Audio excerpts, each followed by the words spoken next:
Hello everyone, কেমন আছো তোমরা সবাই?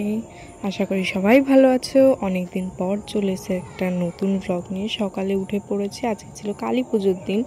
উঠেই প্রথমে বিছানাটা গুছিয়ে নিলাম। আর এখন না ভালো ঠান্ডা পড়েছে কয়দিন ধরে। এটা অনেক দিন আগেই করে রেখেছিলাম, কিন্তু পোস্ট করা হয়নি কোনো কারণে। দেখো আকাশটা কত সুন্দর। ভাত নিয়ে নিলাম সকালে খাওয়ার জন্য, এখন খেতে বসেছি। এরপরে দুপুরে রান্না ছিল, দুপুরে ক্লিপগুলো কিছুই নিতে পারিনি, একবারে চলে এসেছি রাতে। দেখো মোমবাতি জ্বালিয়েছি, কি সুন্দর লাগছে। পুরো বাড়িটাতে ভাল লাগছিল দেখতে, পুরো চারিদিকে আলো আলো।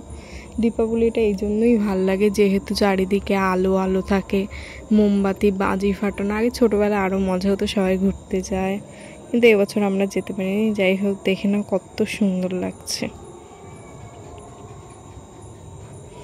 দেখো উপরে ছাদটাও কত ভাল লাগছে। আর আমরা নিচ থেকে ঘুরে এখন চলে এসেছি ছাদে। ছাদটা সত্যি খুব সুন্দর লাগছিল অন্ধকারে। এরপরে ঘরে চলে আসলাম, আর ভাল লাগছিল না একা একা। তারপর একটু গ্রিন টি খেয়ে নিলাম। সন্ধ্যাবেলা কিছু খাওয়ার ছিল না, একটু পপকর্ন ছিল, সেটাকে করে নিলাম। পপকর্নটা খেতে খুব ভাল লাগে এমনি সন্ধে টাইমে, তাই ওটাই ছিল, ওটাই খেলাম। কি খাবো বুঝতে পারছিলাম না, তাই এটাই খেলাম। পপকর্নটা সত্যি খুব ভালো হয়েছিল।